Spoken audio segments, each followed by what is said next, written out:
টঙ্গীর তুরাগ নদের তীরে বৃহস্পতিবার বাদ মাগরিব আম্বয়নের মধ্য দিয়ে শুরু হয়েছে ৫৮তম বিশ্ব ইজতেমার প্রথম পর্ব।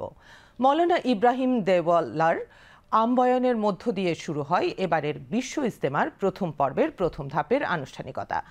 এদিকে আজ জুমার নামাজ আদায়ের লক্ষ্যে রাজধানী ও এর আশেপাশের এলাকার নানা বয়সী ধর্মপ্রাণ মুসল্লিগণ ভোর থেকেই ভিড় জমান ইজতেমা ময়দানে।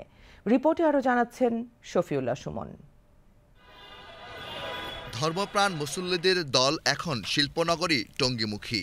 ইবাদত বন্দিগির মোক্ষম সময় হৃদয়ে ধারণ করে মুসল্লিদের স্রোত ক্রমশ বাড়ছে তুরাগ পাড়ে। এই স্রোত অব্যাহত থাকবে আখেরি মুনাজাতের আগ পর্যন্ত। বাদ ফজর ইজতেমা ময়দানে বয়ান করেন পাকিস্তানের মাওলানা জিয়াউল হক। এরপর খিত্তায় খিত্তায় তালিমের আমল হয়।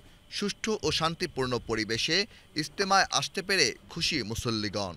আলহামদুলিল্লাহ, খুব ভালো পরিবেশ, আসার সাথে অনেক খুব সুন্দর পরিবেশ পাইছি।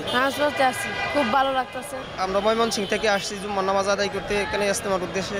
খুব ভালো লাগতেছে, খুব নিরিবিলি পরিবেশ। আল্লাহর রহমত, খুব শুকরিয়া আল্লাহর কাছে। ইজতেমায় আগতরা দেশ ও মুসলিম উম্মার শান্তি ও সমৃদ্ধি কামনা করেন। বিশ্ব ইজতেমার মাধ্যমে সমস্ত দেশের মুসলমানদের শান্তি কামনা চাবো।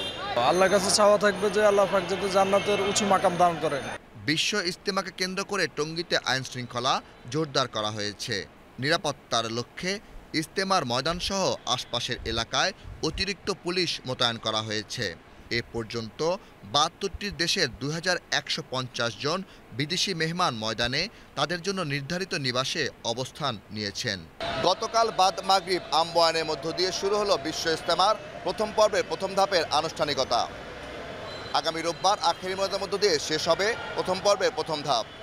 এরপর একদিন বিরতি দিয়ে ৩ তারিখ থেকে শুরু হয়ে ৫ তারিখে শেষ হবে প্রথম পর্বের দ্বিতীয় ধাপ।